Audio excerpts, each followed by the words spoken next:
You know what, sir ने क्या बताया कि एक लड़की ने मुझसे पूछा कि सर पहले मेरा हस्बैंड ना मुझे बहुत घुमाता फिराता था, मतलब शादी से पहले चॉकलेट्स खिलाता था, हम घंटों बातें करते थे, बहुत ऐश करते थे, ठीक है, बहुत मजा आता था, लेकिन अब है ना वो मुझ पर ध्यान ही नहीं देता, बिल्कुल भी नहीं। मैं क्या करूँ, मुझे लगता है वो मुझसे प्यार नहीं करता। तो सर ने ये बताया कि देखो प्यार तो अभी भी वो करता है, लेकिन आपको एक बात समझने की जरूरत है। नीड ऑफ सर्टेनिटी है ना, हमेशा चेंज होती रहती है। पहले उसको नीड थी कि आप उससे शादी कर लो, उसकी लाइफ में आ जाओ, इसलिए वो आपके आगे पीछे इतना घूमता था, मतलब कि वो सिक्योरिटी चाहता था कि आपके साथ उसकी जिंदगी सिक्योर हो जाए, तो इसलिए आपके पीछे इतना वो करता था। लेकिन अब ये चीज तो फिक्स हो गई, आप तो उसके हो गए। अब क्या है ना कि देखो यहाँ पे वो गलत नहीं है।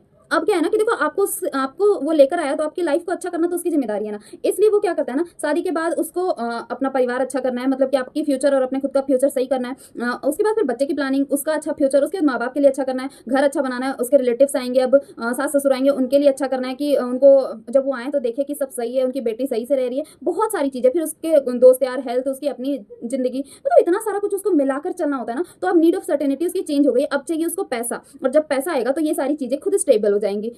सेम जो लड़की होती है ना, वो भी वही उसके पीछे, मतलब चूल्हा चौका बर्तन, गेस्ट को संभालना, आना जाना देखना, उसका उसकी सारी चीजें एडजस्ट करना, मतलब सब कुछ वो कर रही होती है। सो उसको भी थोड़ा वक्त उससे चाहिए होता है। मतलब लड़कियों का ऐसा होता है कि वो थोड़ा टेंशन चाहती है, पर शायद वो बंदा उन सब में इतना ज्यादा 24 घंटा इतना ज्यादा मतलब इंडल्ज हो जाता है ना, कि उसको समझ में नहीं आता कि वो क्या करे क्या नहीं। वो गलत नहीं है उस जगह पे, बिल्कुल भी गलत नहीं है, और आप भी गलत नहीं हो। बस थोड़ी सी प्रॉब्लम होती है कि हम एक दूसरे को नहीं समझ पाते हैं, और जब हम समझ लेना कि वो जो कर रहा है वो हमारी खुशी के लिए, हम जो कर रहे हैं उनकी खुशी के लिए, तो फिर रिश्ते खराब नहीं होते हैं। क्या है ना कि देखो, हस्बैंड कभी नहीं चाहता कि उसकी वाइफ खराब से रहे, वो हमेशा चाहता है कि वो रानी बन के रहे, और उसकी वाइफ भी चाहती है कि वो हमेशा राजा बन के रहे। पर यहाँ पे थोड़ी सी म्यूचुअल अंडरस्टैंडिंग की कमी हो जाती है।